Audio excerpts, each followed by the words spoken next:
Good afternoon, everyone. We do apologize for the delayed start. I am Press Secretary Philomena Robertson. Thank you so much for joining us for this live press conference, which is hosted by Prime Minister and the Minister of National Security, Dr. the Honorable Keith Mitchell.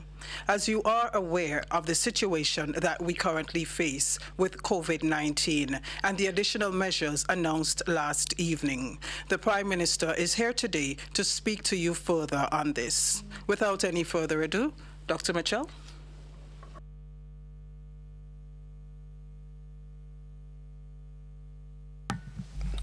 Good afternoon, fellow Grenadians, Cariconians, Peter Martinicans, all. I want to thank all of you for joining me for this important press conference this afternoon. As we have continuously stated, it is important that you rely on official sources of information, and as a government we have consistently ensured that we keep you up to date with all the necessary information, particularly as it deals with the impact of COVID-19. My dear sisters and brothers all, as I said in my last broadcast, we are in the midst of a war, but it's a war that we can win if we all take the necessary precautions and if we follow established regulations. If we truly care about our health and the health of our fellow men, and if we are concerned about the future of this country, the time has come for us to take personal responsibility to stop the spread of this dreaded virus. In other words, it is we that will determine the success or failure of our undertaking in dealing with this virus. This has been the nucleus of government's message for several weeks. But many of us seem to be oblivious to the very real and present danger facing us, although we are seeing it live around the world, the disasters that are occurring around countries. It has therefore become imperative that we escalate the measures which we have taken to safeguard the citizens of this country. And we do not enjoy doing it at all. As was said by the Minister of Health last evening, effective tonight, March 30th, at 7 p.m., a 7-day curfew will be imposed. It therefore means that all persons, and we mean not exceptions, all persons are to remain confined to their homes, inclusive of yard space. The exceptions, of course, are given in the regulations. This measure, similar to those announced previously, are intended to eliminate the potential for the community spread of the coronavirus. In other words, my fellow Grenadians, it is to protect you and me, to protect our family, to protect all of us. These measures are about public health and public safety. And in effect, it's about the protection of the entire society and our future generations. There are few exceptions to this mandatory curfew, and these are outlined in the regulation which will be shared with you via of government information service and other media. If you do not have any medical emergency, you should be at your home. If you are not an essential worker, you should be at home. The curfew will be strictly enforced and all citizens are encouraged to comply. The Royal Grenada Police Force will adopt a zero-tolerance policy for breaches and failure to comply, and that will be dealt with to the fullest extent of the law and the protection of all of us. Sisters and brothers, we understand that these are very difficult times. This situation, it is not easy for any of us. But we have to arm ourselves the best way possible to get through this crisis. And none of us have been prepared properly for what is taking place. The long and short of this pandemic is that the longer we take to adhere to the advice of the experts and the regulations issued by government, it is the longer we will be in this situation. And as you know, fellow Grenadians, as a scientist myself, I believe in science. Those who do not want to believe in science, I feel sorry for them. All borders have already been closed to incoming passengers. Therefore, we must do everything possible to contain any potential spread of this disease that is already present in our communities. The health experts continue to work on a contact tracing so that we can contain any possible spread.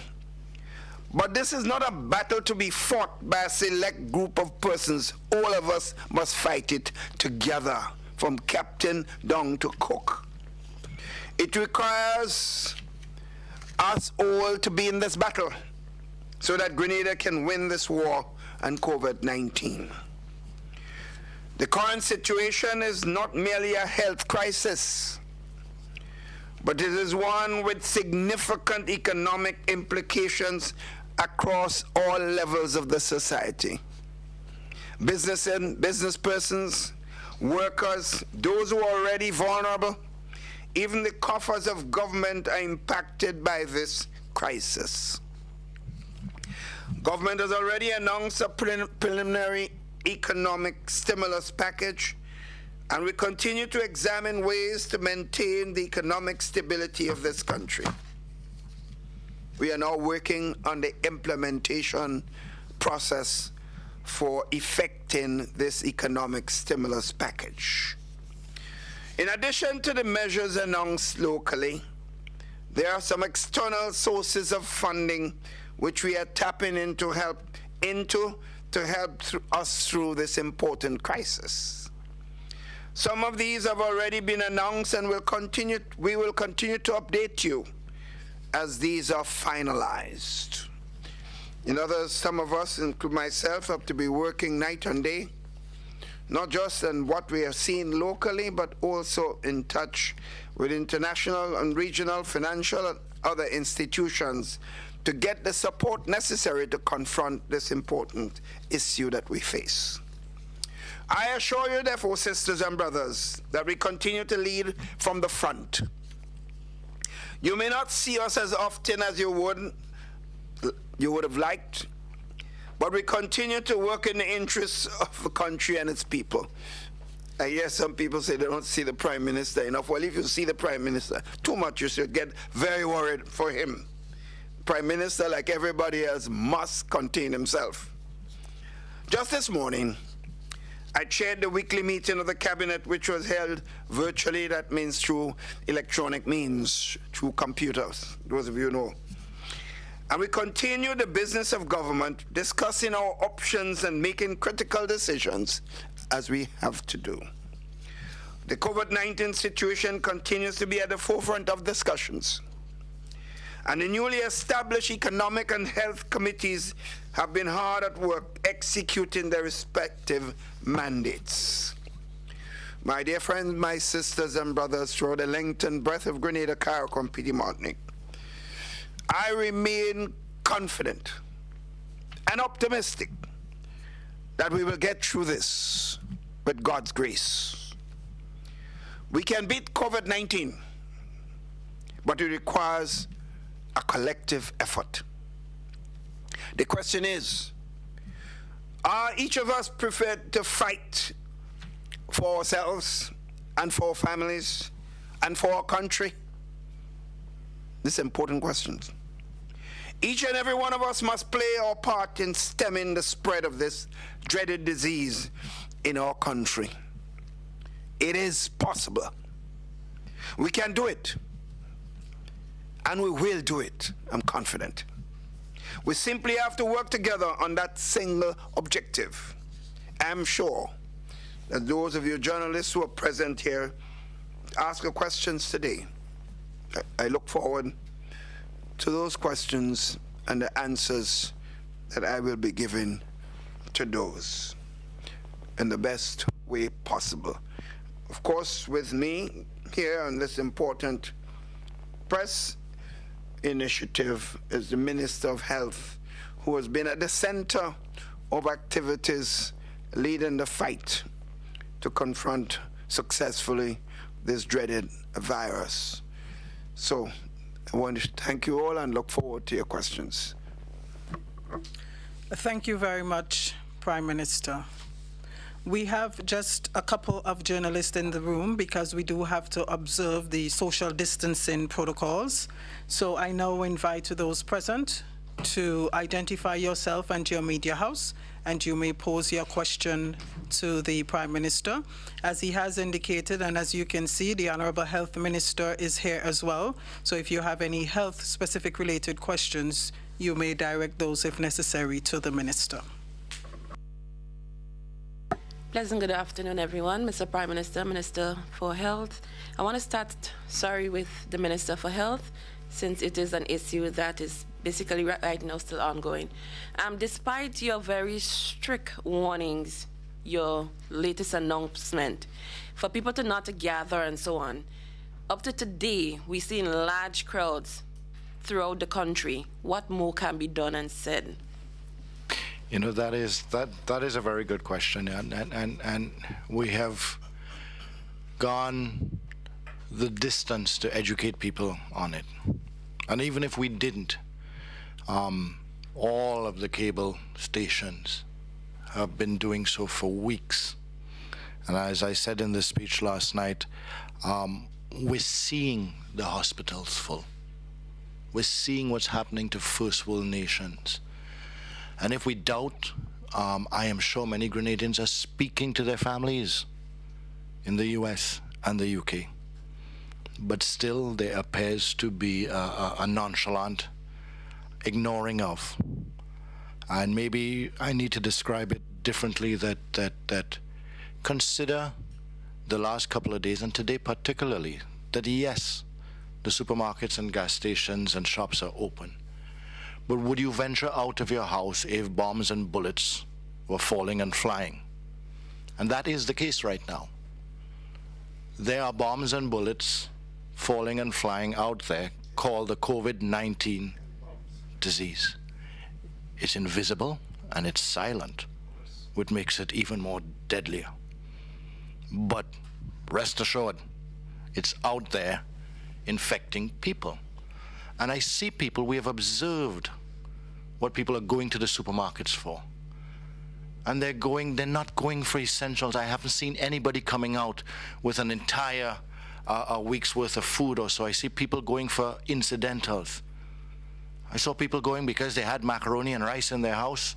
They decided, oh, I don't have potatoes, so let me venture out with the bombs and bullets and look for potato. Let me risk my life so that I can have a little more in my house. Not so that I can have just enough, but that I can have a little more. And that almost is falling into greed and ignorance. And the Bible is full of stories of people who pay the price for that. I just hope that we as a nation do not. But we do need to recognize that this is upon us. We cannot expect to be any different from any other nation. If we as a people make the same mistakes, we as a people will get the same results. So I don't know what more we can do. I think we have done as much as is possible, which is to tell people stay in shelter, stay in their homes, observe the protocol, do not leave unless it is an emergency. And I want to repeat, while we've said you can leave for food, I really want to ask the Grenadian people, do not leave unless it is a food emergency, and not just that you need some more ice cream. Do not leave your houses unless it is a food emergency or medical emergency, and you will have done your part to keep your household safe and your nation safe. Minister Steele, Andre Donald, Real FM. You spoke last evening, and you did indicate that tomorrow, which is today, that we'll be getting some information in relation to supermarkets that will be open and when they will be open. Are these regulations ready? And if not, when will we be hearing about them? The regulations have been circulated as we speak, as we've been sitting in this room. The reason for the delay is the Attorney General wanted to make sure that while we were prepared, or I was prepared to release what the regulations had in principle, legally we're supposed to circulate the actual document. So that has been circulated now.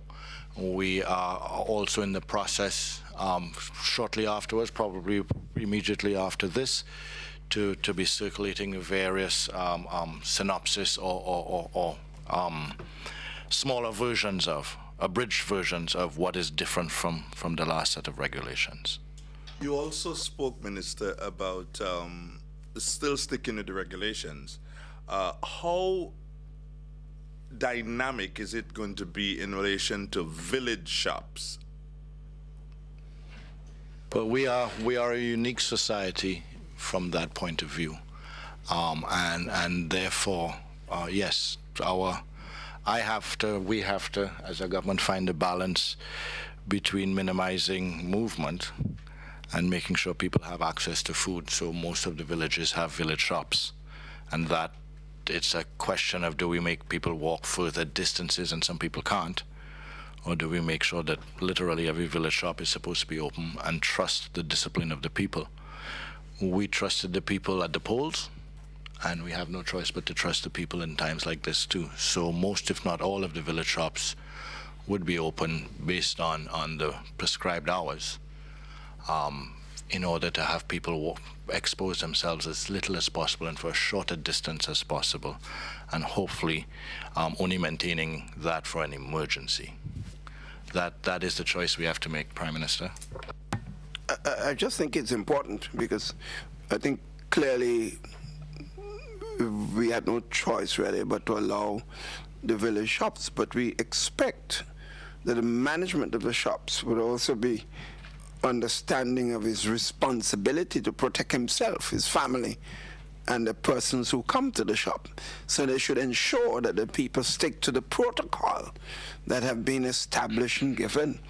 And we hope also that the village shops will also keep sanitizer and other things that he thinks is protective of the health of the people.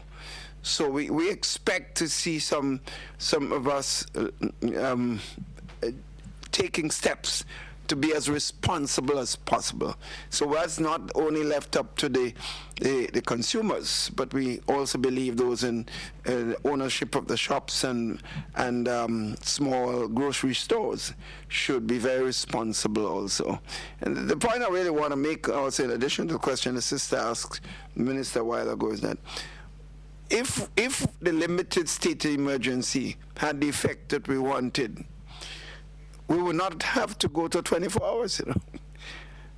It pained me when the recommendation came for me to give support to this. right? It pained me. But when it became clear there is a choice between saving people's lives and dealing with the comfort of some of us, I had no choice, because I saw it myself as I drove around. Some people, in particular the younger people, seem to believe that they are invincible. No one is invincible. We've seen the cases in the United States, in Italy, in Spain, all over the world, that young people seem to be getting more and more infection. The reason is the older people taking more precautions, and the younger people who believe they're invincible are out there and unprotected. So we are seeing this. And colleague, while the death rate among older persons are higher than younger persons, what people must know, the damage done to your internal system, while you may not die in some cases, in most cases, in the case of young people, it could have severe impact on the quality of life in the future. And therefore, take precautions. This is not a permanent thing. It is for a time. Government is losing a lot of revenue. I don't want to lose revenue because I have a lot of things to do. But I'm prepared, and the government and each of us prepared to make the sacrifice necessary to ensure that we protect lives. So I prefer to have a future living than we have to face the consequences of burying loved ones at this time. As Minister of National Security, Mr. Prime Minister, what can you tell us about the preparedness in terms of having protective equipment in relation to the police force, who is asked to be really and truly at the front line of this, especially at this time? The police has some equipment, but certainly for what we are facing today, we were never prepared for this. Never prepared for this. If we were prepared, as we should be, probably all of us would be carrying face masks as we walk in here this afternoon, but we're not.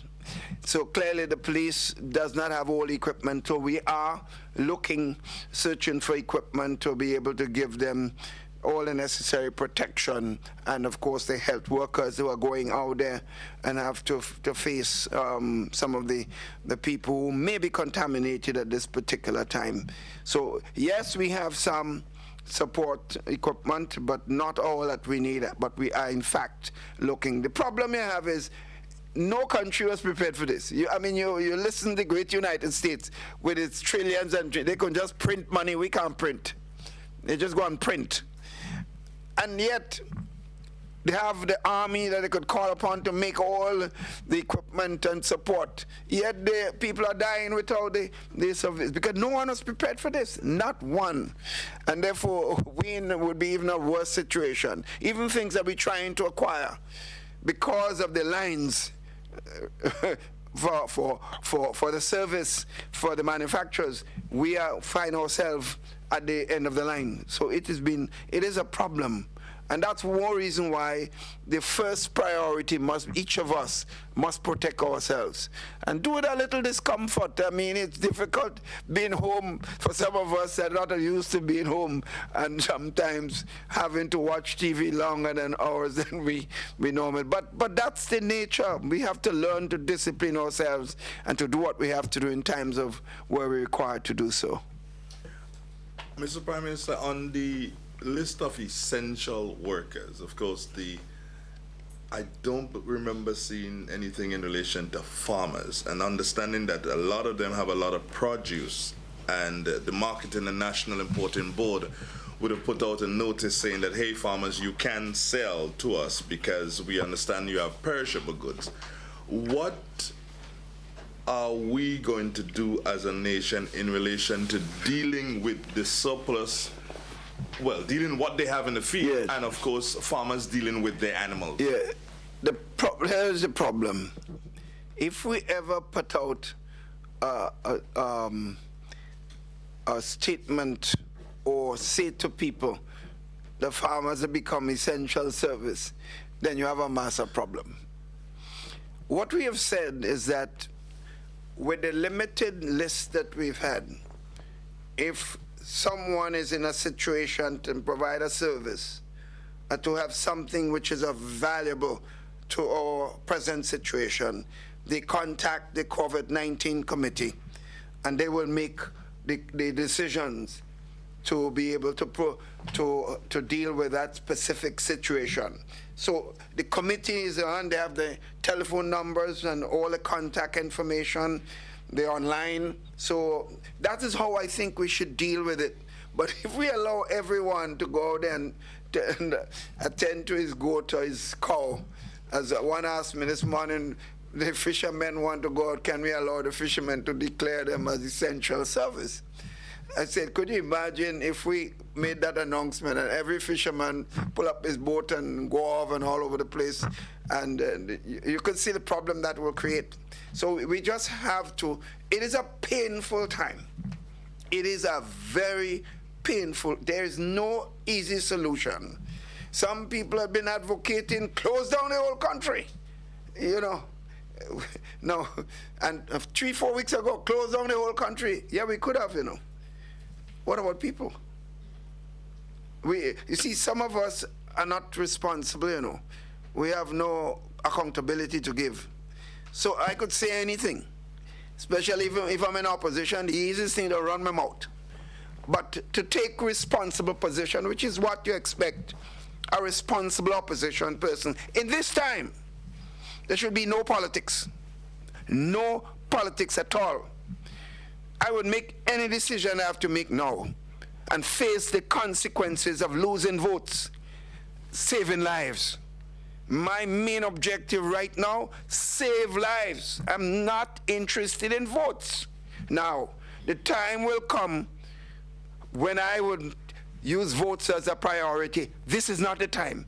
And I hope and pray that every single Grenadian, Karakunian, Piti Martinican, understand this is a time of absolute unity, no division whatsoever. Because as I saw this morning on television, it is not, you know, in America they define it as red state and blue state.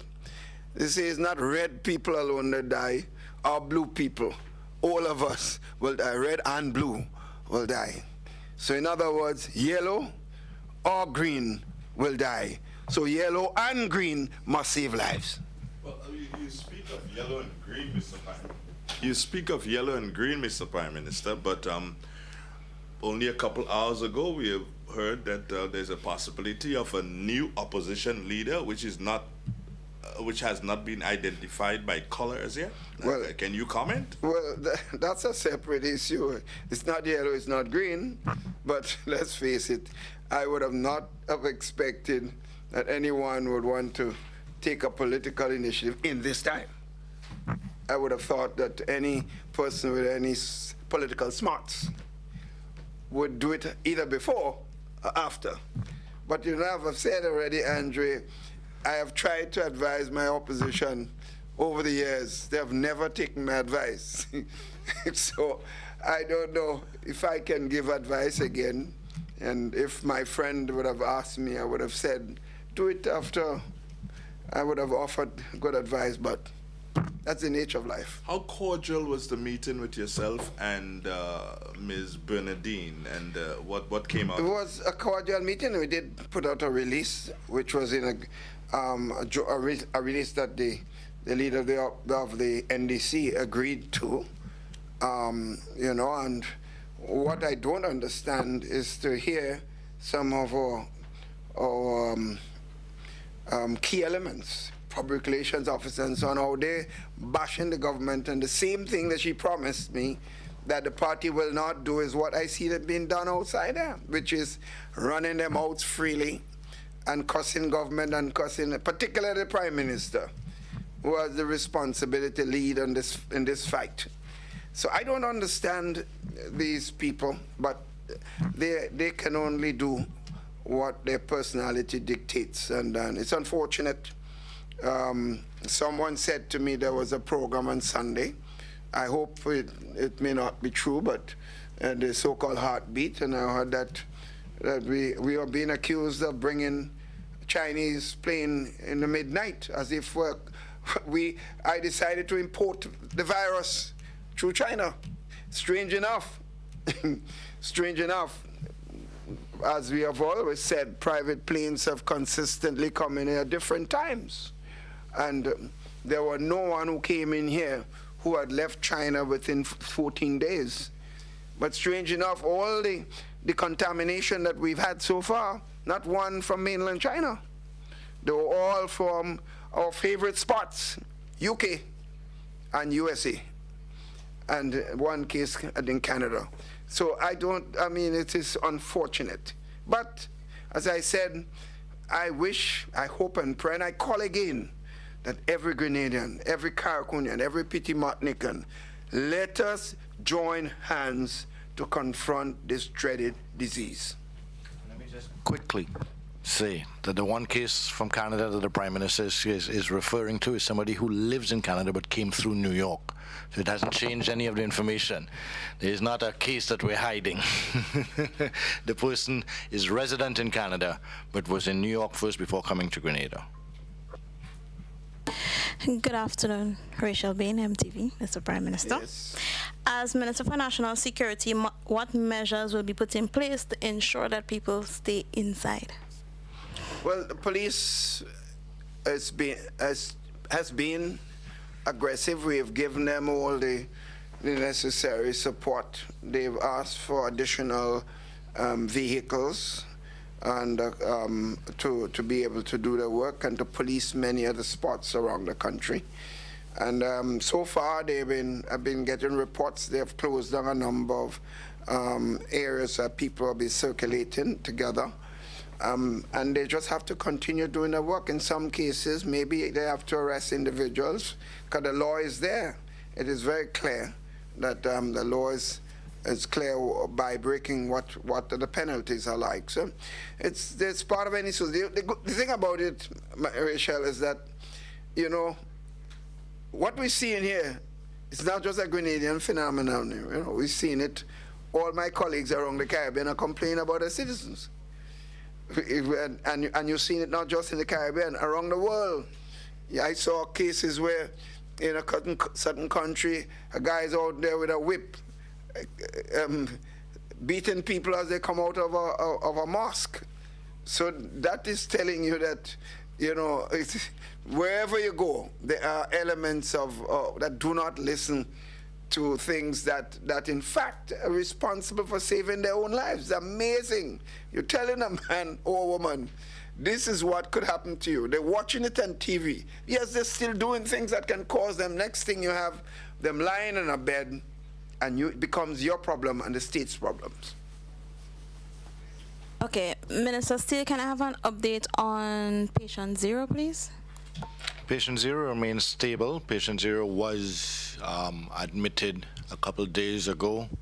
I've lost track on days, but maybe about a week ago, was admitted to hospital and released. Now, I know that has raised some questions, and let me explain exactly why that is a protocol or procedure.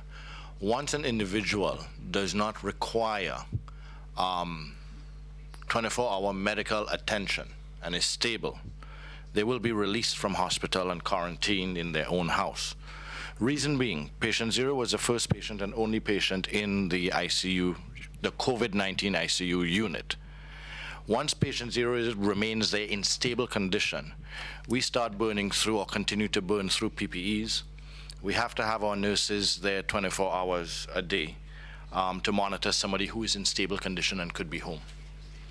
So that's why the individual was transported by hospital to their home, where they are being monitored and the entire property is being monitored, so that the very nurses can get some downtime, 1, and 2, that we don't burn through the PPEs, because every time they enter the room, to leave the room, they have to discard those PPEs, and so that we save those PPEs for when we actually have an emergency to deal with somebody, a medical emergency, in other words, to try and prolong or save their life, because they are truly in need of an ICU treatment. Mr. Prime Minister, are there any platform or avenues where a person can report any issues against police, such as abuse of power? Certainly, the commissioner certainly is the one you would want to appeal to, and he has his contact information. That's public information, and certainly as Minister of National Security, they can certainly send information to the Ministry of National Security, and I would certainly get it. So they all give their information to the parliamentary representative or any person of a certain standing in the community. Make sure they get it, and make sure it reaches us, and we will deal with it accordingly. Because while we give the police the responsibility and the power to do certain things, we do not give them a license to mistreat people in any way whatsoever. So with your permission, if I can add to that too, is that's one of the reasons that the courts have remained open or accessible. So in other words, the courthouse isn't open, but the courts are accessible.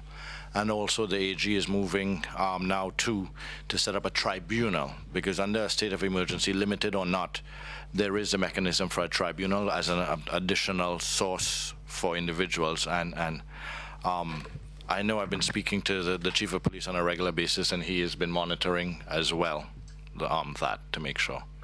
Minister Steele, you spoke of patient zero and others being monitored. Qualify that statement. I'd love some clarity on that. Property under 24/7 observation and individual being checked upon at least once an hour or so. It depends on one, the risk analysis, so the age of the individual, or pre-existing conditions or so of the individual, how regularly the individual would be monitored by medical personnel. But there is not going to be a regular entering of the property or so by medical personnel, again, because of undue risk and use of PPEs. They are... Sorry, sir. Just add that while the Ministry of Health and the government and authorities are doing what they have to do, I keep saying the fight we have in this is not to just the government, and is each of us. So if I was living in that community, I'll be a policeman too, watching that house, because I would not take any chances on my family or friends or neighbors going into that place. So each of us must also take some responsibility to monitor that place also. But Prime Minister, how can we monitor that which we do not know?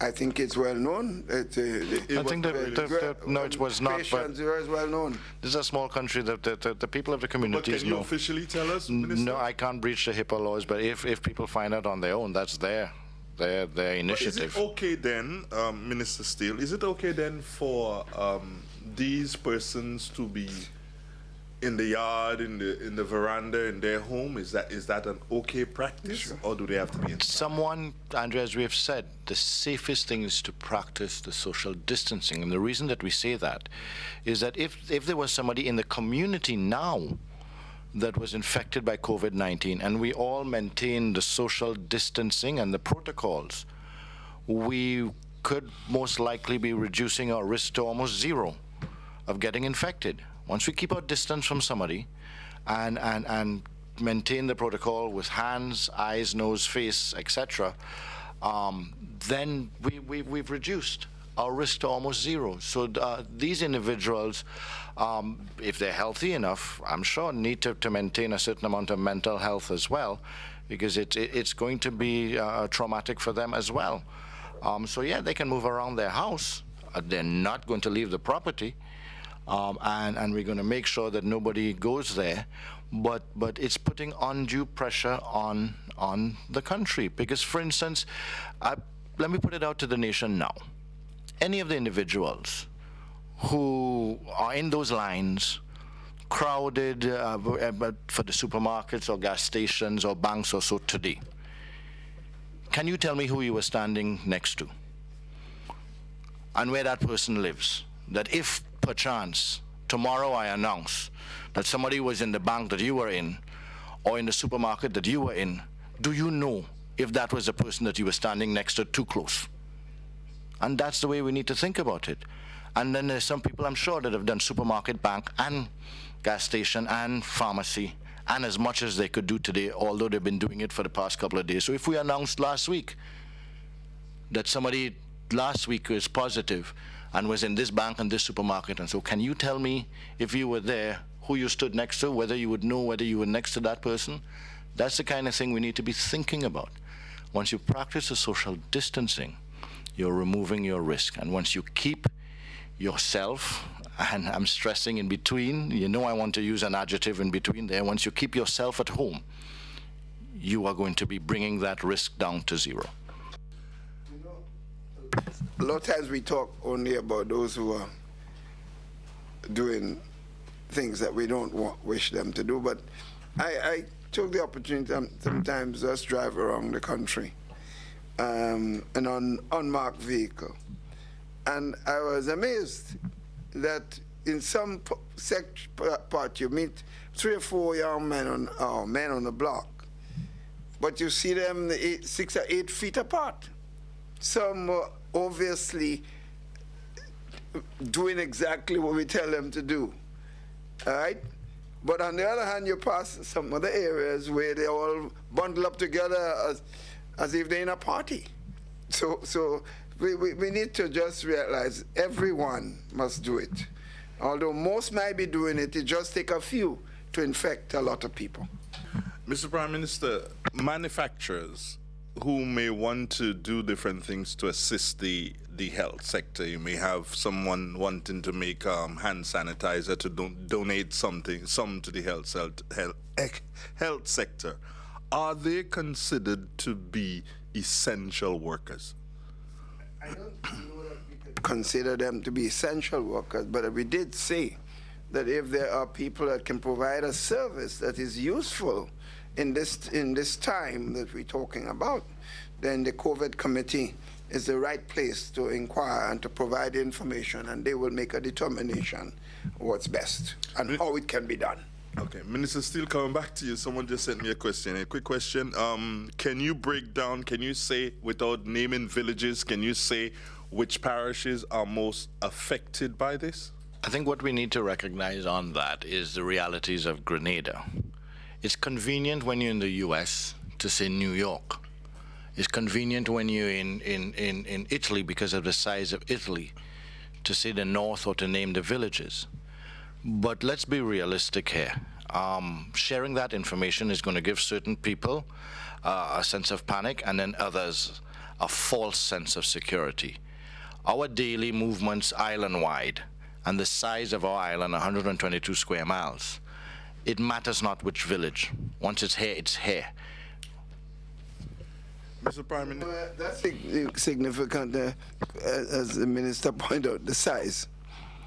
Because in a given day, an infected person would have traversed the entire country. And that happens, that did happen. And therefore, one cannot say, well, because that person was in Happy Hill, that means Happy Hill is a place where they would have traveled to St. George's, they would have traveled to St. Andrews. So one has to really, that's why you have to make sure you get all the information, all the contact that a person had during the period of their visit, because it's a small country. And that's why it's so dangerous to have people infected walking around and moving around. Mr. Prime Minister, the security forces are right now focused mainly, if I may use that word, on ensuring that people maintain the protocols. However, it seems to have started over the past 24 hours. There was a break-in, in Sateers. How do you think, where is the security forces now in relation to preventing things like that from happening, having to focus on what is more of a health issue? Well, it just means the job becomes harder to do multiple sets of things at a given time. It's just some strange people. You recall, Ivan, when the place was completely destroyed, men took the opportunity, instead of going to secure their family, they took the opportunity to go and loot. There's a mindset sometimes in no system or institution or country or police force can can deal with all circumstances. I mean, why would someone at this time concentrate and go in and breaking open a place in a time that his own life could be in jeopardy? He may collect some goods, and next thing he gets infected somehow because he doesn't know who was there before, who touched the door and left some virus there. So you see, the mindset, I don't know how you control that sort of individual. People are just not conscious enough. So you gain some material and then you get sick, you have to spend even far more than what you gain on trying to get healed. Mr. Prime Minister, delving into your stimulus package, I just want to know, what is the status with the Grenlec 30% promise drop in fees? How's that discussion been going? As you know, we are working through the discussion with Grenlec, the minister and his team, and we have to meet the responsibility for the decision of the court. So what we have committed will in fact be implemented. We didn't give a time because clearly until we gain complete control. So in other words, we have promised the bills of March, April, and May would be reduced, but we couldn't tell them it would definitely come at end of March, end of April, or end of June, or end of May, sorry. But that's a promise the government has made. When it will come, we can't say until we have complete control of the company. As it relates to essential items, I know discussions continue as the situation change. Yes. Is there any plans to looking at reducing VAT on essential items, supplies like food supplies and so on? Not food at this point in time, because government is, as you know, is taking initiative to provide food to the vulnerable, and we've taken decision to pay workers and all sorts of things right now. And the money has to come from somewhere. And as you know, since VAT is the only main source of income, because we removed, remember, personal income tax was removed years ago, and we just raised it to for $36,000 and more. So if we go and cut that out, that means we cut all revenue out. We won't have money to help anybody. So we can't. That's why people have to understand when some people are making statements that we could. They want to know whether we could forego VAT. I said, well, then we could resign, because I mean, forego revenue, the government won't be able to help anybody. And you see, VAT, my friend, is a tax that you already collect. It's not yours. So then when people ask me if they could, what are you asking? You collect the government money, you collect your profit and the value of your goods. You collect a tax for the government. How it could be asking me what you should do with it? It's like I give you a few dollars to give somebody, and you had a little incident, you decide, well, you're keeping the money, you're not going to pay it. But that doesn't make any sense. It's not yours. So pay the government its VAT resources. And that's all we are saying to people. Because the government is now committed to help so many people. We were looking, you know, a lot of work was taking place since you mentioned it. We announced the stimulus package, but you realize a lot of work has to be done. How do you get the names of all the taxi men, all the bus men? How do you know all the workers in every single hotel and guest houses and restaurants and bars? It's a lot of work, and I must give the staff of the Ministry of Finance and other concerned citizens who have come forward to help a tremendous credit. They brought yesterday, we were working all afternoon yesterday, and when they came with all the forms that they have already designed, I was amazed the amount of work that was done already. And today, for example, they're doing a revision because I gave some directive as to how to, some of the modification and going forward. And so the hardest task we face right now is identifying the vendors, because we want to help the vendors, the tourist vendors who normally would do well at this time of the year. They get nothing right now because all the cruise ships have not come to our shores. So and the market vendors, we have agreed, while some of them can sell some of the produce in Marketing Board, we don't believe Marketing Board will pay them the price that they normally will get from individual members like us who go to the market. So we will want to give them something too. But where do you get that data? I mean, in the case of the workers in the hotel, they're on the Inland Revenue file, so you could go and find out how much they were making, and so on. But market vendors, bus drivers, taxi drivers, a lot of work has to be put in place. We're working at it, and I think we're getting there. If you was to give an estimation as to how much money is government going to have to find to fit all of these payments?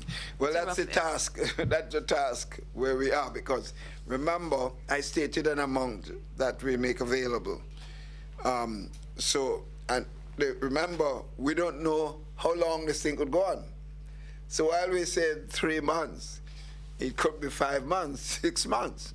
So we can't just eat up the 20 million overnight like that, because if it doesn't end now, in 3 months, we'll have to find additional resources. So one has to be careful.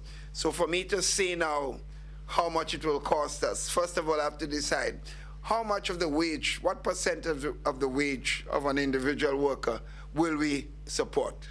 Is 40%, 30%, 50%, 60%? I can't say it. So we're looking at numbers.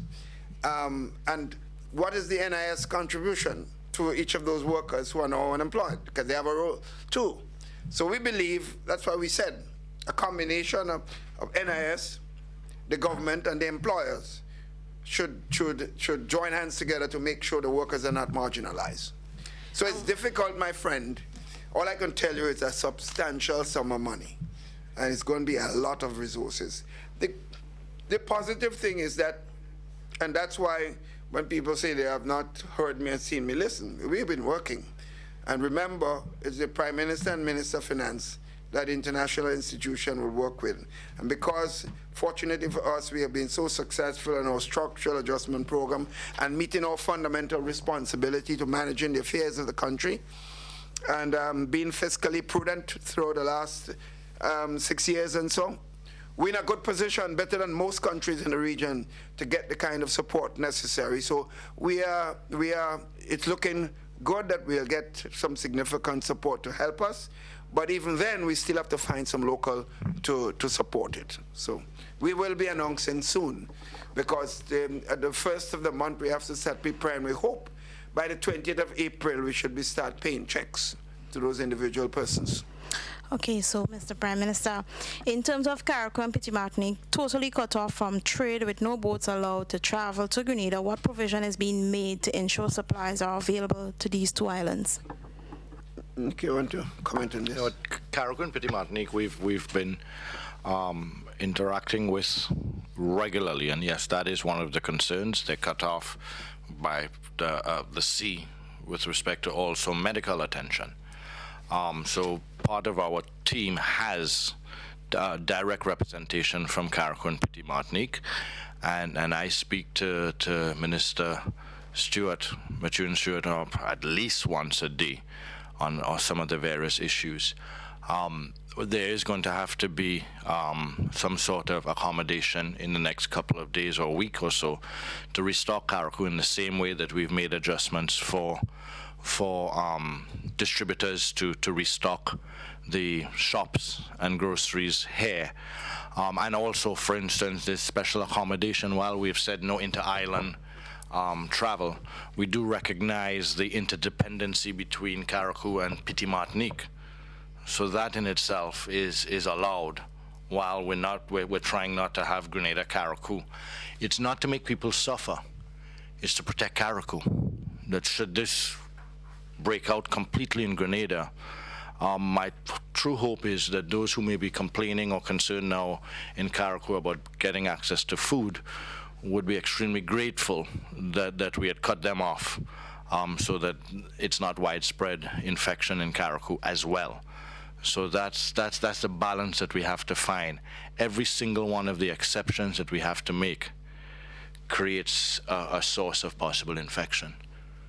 It's interesting you ask this question, because the two things I've heard from Carriacou at this point, and they have a problem on water, or the desal plant being down, which has to be dealt with. And the Minister of Public Utilities, they're working on that. But you know, they haven't talked about food. What they say is, you all don't bring up all your infection up in Carriacou. That's the main concern. Grenadians keep you thing down there. So they're more concerned, which is, to me, it should be fundamental. They are more concerned about not having any infection up there. Yeah, which is interesting. And the border to the north. They're more concerned about their border to the north of St. Vincent or so than anything else. And also their questions have been based on medical response and medical ability. And as we have said, there are quarantine facilities identified in Carriacou. But should somebody be COVID-19 positive in Carriacou, the arrangement is made to transport them to the General Hospital here. Questions have been asked as to why can't we send a ventilator up to Carriacou. Yes, we can. We have enough now on island. But the ventilator needs a specialist to intubate, in other words, to shove the tube down. And that is what is of limited resource. That's why we also got the Cubans to come in as well. And we're most grateful to the government and people of Cuba for being able to send at a time when everybody else in the world, and Cuba also should be saying, let me make sure I have enough doctors and keep my doctors. Cuba is able to send their doctors to other hotspots and also to countries like us to say, hey, let me help you, my brother, that they are truly our brother's keeper. So I'm grateful to them for that as well, and they have assisted significantly. And we have asked for more doctors and nurses. And it is my expectation that once we get those doctors and nurses here in time, that we would be able to have a doctor up in Carriacou that would be able to intubate and therefore be able to send a ventilator up there. The challenge right now is that there's a willingness on the part of the Cubans, but logistics. There are no possible flight routes, so we have to look and see how we can coordinate with the other islands, and so to charter a flight if possible to bring more doctors in, and similarly with supplies. The very same China that certain individuals in Grenada scorned is our source now of PPEs and other things like that. And right now, I would love to be able to get that plane that they criticized to come to Grenada now to bring supplies. Okay, so Mr. Prime Minister, will there be further considerations to curfew if the objective is not met?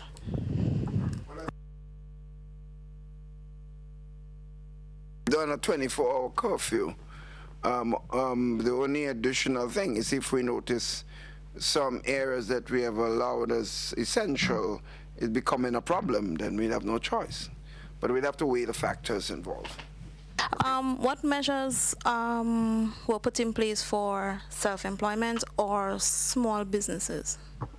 I announced an additional $5 million at the Grenada Development Bank. But that could be more the recovery stage, because businesses are not operated now. So it is for stimulus to resuscitate business activities post COVID-19 period. So that is there, and we have the $7 million additional to what we had in the budget for small hotels. So that also is there, and of course we are looking at various initiatives to help business with the GIDC and other areas of government services. So it's going to be a tall task for all of us, but as we go forward, because we believe small businesses is a key factor in economic development, so we'll have to do everything possible to encourage them to recover after this exercise. Mr. Prime Minister, you're talking money, you're talking figures there. How challenging do you believe it will be, understanding what is now, in terms of meeting your government's commitment and salaries for the next 3 months or so? Well, as I said before, because of the way we manage our business, we are able, if we do not stretch ourselves unnecessarily. That's why when the sister asked the question, when Sharon Blackman asked the question a while ago, how much money, we say we in the process of going forward, Sharon, is that we have to look at what our commitments are in the next few months in terms of wages, because one thing the government has done, we are not sending home one public servant, so people are working with government. So we have a full salary commitments to make in the public service. So we have to watch that, and we also have to realize there's going to be an increase in needy assistance support, because this situation would have marginalized more people and we will see poverty increasing. So we must have increases there. In the area of health, we might see more health-related problems, so we'll have to have additional resources there. So we have to look at projection in so many other areas for increases, not decreases, increases. And don't forget, we have our debauchers who have not had a day work for the year yet. So we have to plan for them also. And you're talking hundreds of people who continuously need government support on the roads throughout the length and breadth of the country. So as an overall, to answer Andrew's question, I'm confident that if we do what we have to do and Grenadians are reasonable and no one expecting to have government to support them unnecessarily, then I think we'll be able to do it. We'll be able to meet our responsibilities. Okay. Minister Steele, two things. One, somebody just said that they've seen a different side of you. I don't know what they mean by that. But my question to you is, any new cases, and have you sent out any new tests that we supposed to be hearing of pretty soon? No new cases. Yes, we have sent out new tests, and the RSS aircraft passed in today again, but it passed in today this morning. So we're in discussions to see if we can get it to pass in again this evening. In terms of a new side of me or different side of me, look, rest assured, all of us, the world around is going to be a different place as a result of this. So I can't expect to be any different, all of us. But I want to comment on the testing, because there's been a lot of questions on the testing, and one of our roles, responsibilities, as I said last night, is to listen and react. So there will be launched by end of today a website that you can see live the number of cases worldwide, the number of recoveries worldwide, the number of cases in Grenada, the number of tests outstanding, and the number of positive results. So you can see that live, and in terms of the positive results, it's adjusted after we make the announcements, because I don't want people to ignore the announcements. But with respect to the testing lets us know what the reality is. It doesn't change the reality. Testing lets us know what the situation is as of when we have tested.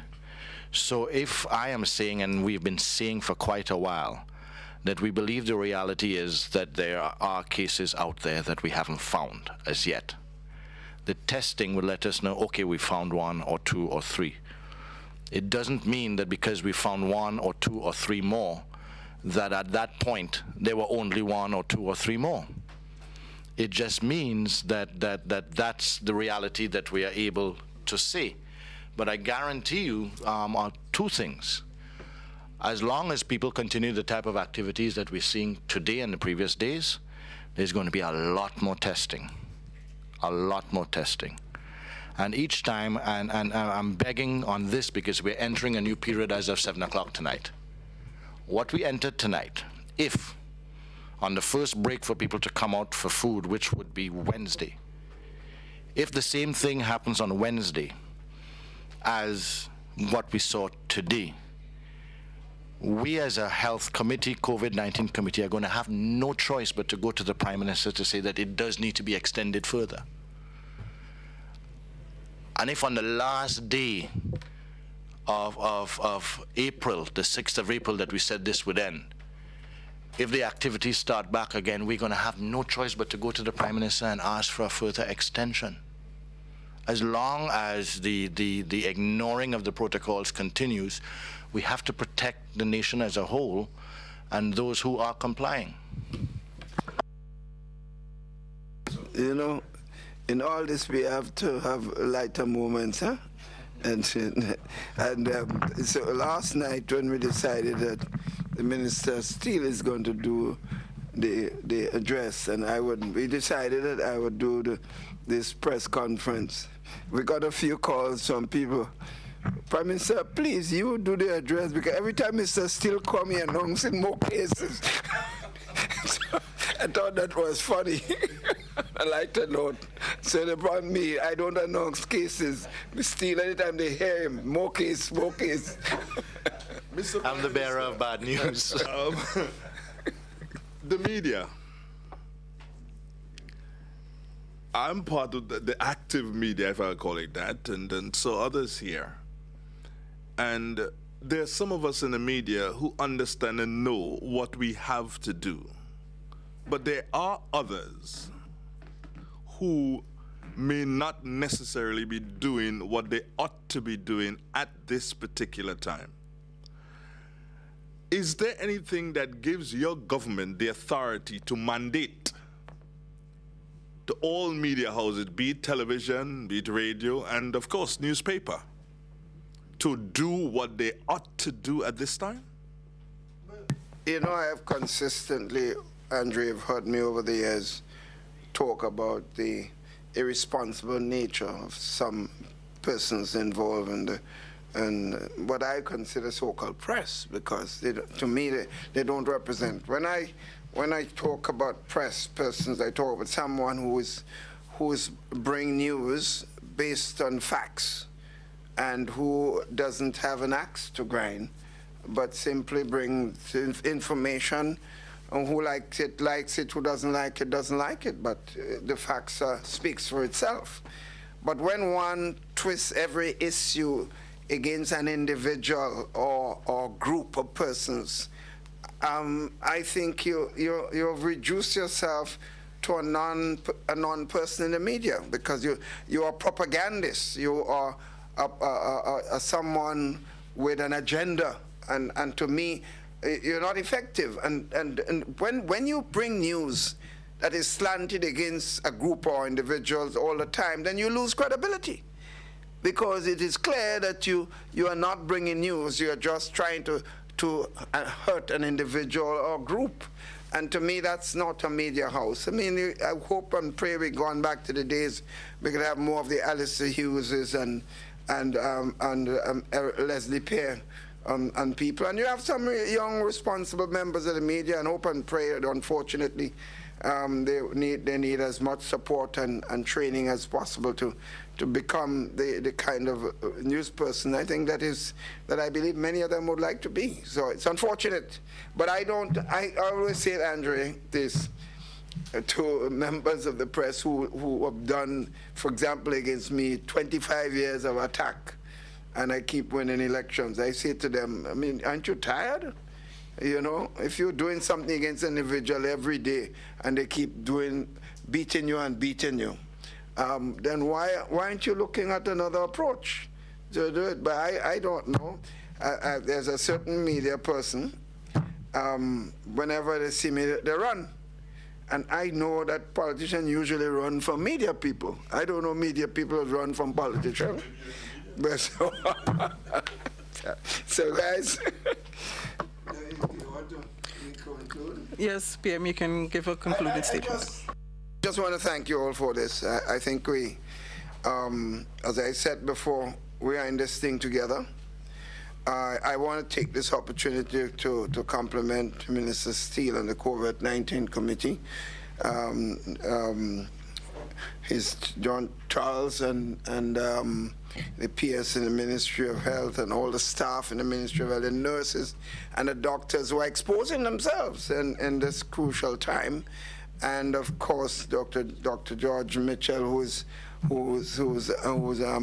come back on as the COVID coordinator, helping to deal with some of the problems. I just want to compliment them, and to compliment the nation as a whole, the public servants who are coming out now, even now under a state of emergency, to ensure that people get paid, because we can't ask everybody to stay home because the Accountant General's office must continue. The finance officers in every ministry, the PSs have to be on, not necessarily every day, but they have to be there. And the work of the government continues because they have to support services throughout the length and breadth. So I want to take this opportunity to compliment all of them. And I've seen some people that step up to the plate, who probably never did that before consistently, and that's good for the country, that we've seen patriots when they are needed to come forward and give the service. So I want to thank all of them, and to thank my colleagues,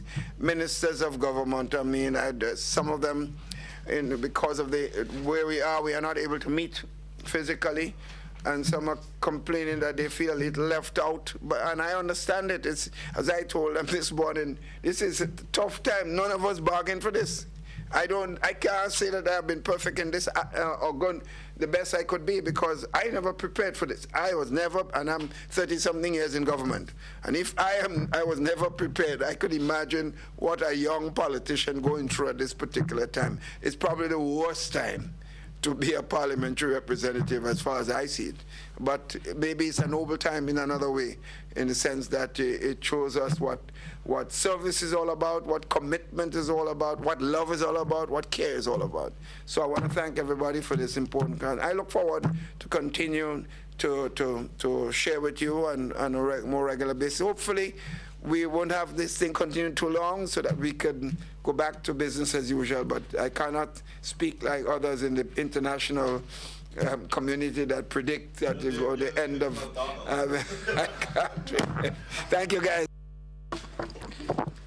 Thank you very much, Prime Minister, for being present with us here this afternoon for this live press conference and for bringing us the consistent supply of information from government. Minister Steele, thank you so much for your presence here as well and for the information that you shared. I am Press Secretary Philomena Robertson. Grenadians, let us all continue to do what we are supposed to do as we go through this crisis. Social distancing ought to be the key words. And remember to please comply with the regulations that have been instituted. Thank you. Okay.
We have an important message for all of you, especially if you live in a country that is right now